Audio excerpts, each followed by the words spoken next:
భగవంతుడు ఎవరికి కనిపిస్తాడు? ఒక చిన్న కథ ద్వారా తెలుసుకుందాం. ఒక రాజ్యంలో ఒక రాజు ఉండేవాడు.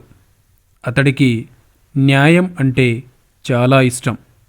అందరి కష్టసుఖాలు తెలుసుకొని మంచిగా పరిపాలన కొనసాగించేవాడు. ప్రజలంటే చాలా వాత్సల్యం కలవాడు. ధర్మ స్వభావం కలవాడు. అతడు నిత్యం భగవంతుణ్ణి ఎంతగానో ప్రార్థించేవాడు. రోజు చాలా శ్రద్ధగా భగవంతుణ్ణి పూజ, స్మరణం, నామజపం చేసుకునేవాడు.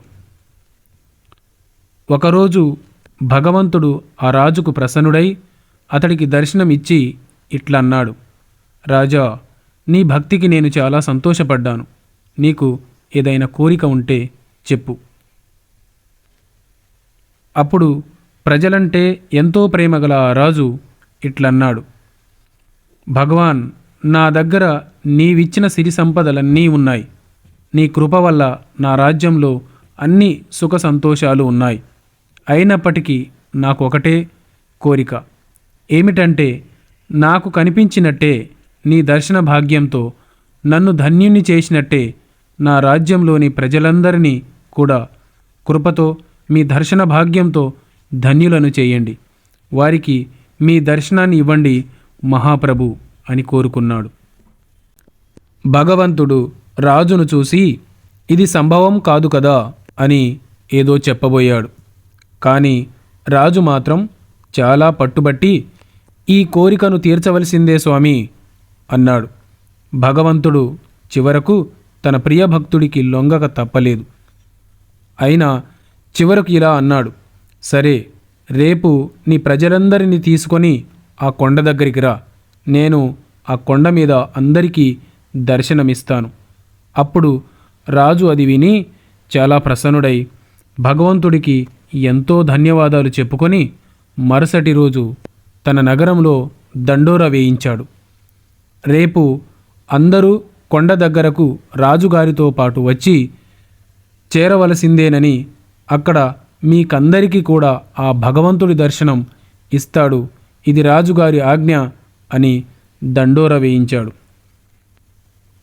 రెండవ రోజు రాజుగారు తన ప్రజలందరినీ తీసుకుని కొండవైపు నడవడం ప్రారంభించాడు.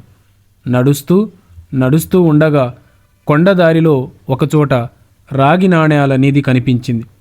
ప్రజలలో కొంతమంది అటువైపు పరిగెత్తడం మొదలుపెట్టారు. అప్పుడు జ్ఞాని అయిన ఆ రాజు వారందరినీ సమాధానపరిచి, అటువైపు ఎవరూ దృష్టి పెట్టవద్దు. ఎందుకంటే మీ అందరూ భగవంతుణ్ణి కలవడానికి వెళ్తున్నారు. ఈ రాగి నాణేల వెనకాల పడి మీ అదృష్టాన్ని కాలతన్నుకోకండి అన్నాడు. కానీ లోభం, ఆశ వల్ల వశీభూతులైన ప్రజలు కొంతమంది రాగి నాణేల దగ్గర ఆగిపోయి ఆ నాణేలను ముట్టుకొని తిరిగి తమ ఇంటి వైపు వెళ్ళిపోయారు.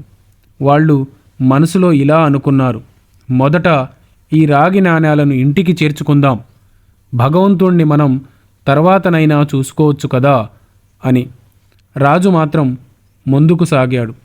కొంత దూరం పోయాక అందరికీ ఒకచోట వెండి నాణేల కొండ నిధి కనిపించింది. మిగిలిన ప్రజలలో కొందరు అటువైపు పరిగెత్తారు.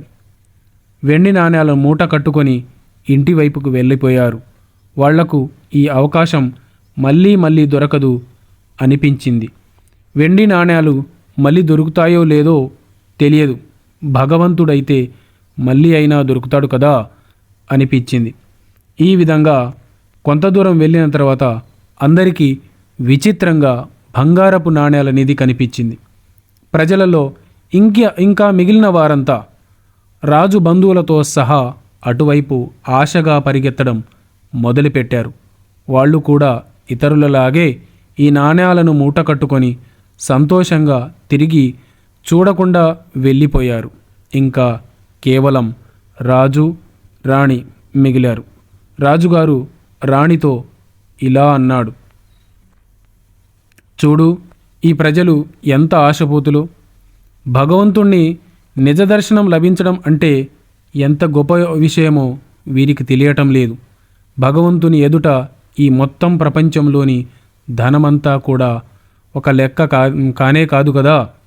నిజమేనని రాణి కూడా రాజుగారి మాటలను సమర్థించింది. వారిద్దరూ ముందుకు సాగారు. కొంత దూరం వెళ్ళాక రాణికి రాజుకు 7 రంగులలో దగదగ మెరుస్తూ వజ్రాల నిధి కనిపించింది. ఇక రాణిగారు కూడా వాటిని చూసిన తర్వాత ఆగలేకపోయింది. ఆమె వజ్రాల పట్ల ఆకర్షణ వల్ల అటువైపు పరిగెత్తి వజ్రాలన్నిటినీ మూట కట్టుకోవడం ప్రారంభించి, మీరు త్వరగా వెళ్ళిరండి, నేను మీరు వచ్చేలోపు వీటన్నిటినీ పోగు చేసి ఉంచుతాను అంది.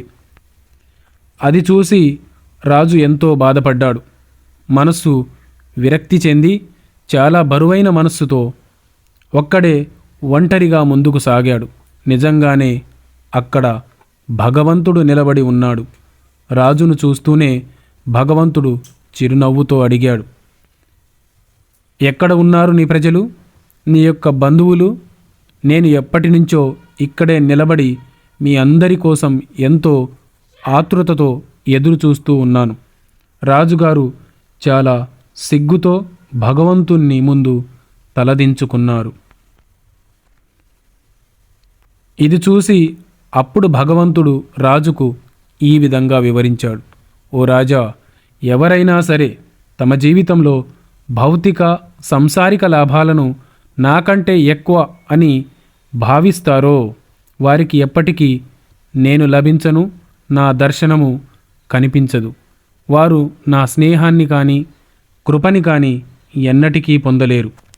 ఎవరైనా సరే తమ మనస్సు, బుద్ధి, అంతరాత్మతో భగవంతుణ్ణి శరణు వేడుతారో, ఎవరు తమ లౌకిక మోహాలన్నిటినీ విడిచి ఇష్టంతో భక్తితో భగవంతుణ్ణి కొలుస్తారో వారు అన్ని కర్మల నుండి విముక్తులై మోక్షాన్ని పొందుతారు అన్నాడు. నిజానికి ఈ సృష్టిలో భగవంతుడు ఎవ్వరికీ ఎక్కడా కనిపించడు. భగవత్ శక్తిని అనుభవపూర్వకంగా తెలుసుకోవాలి.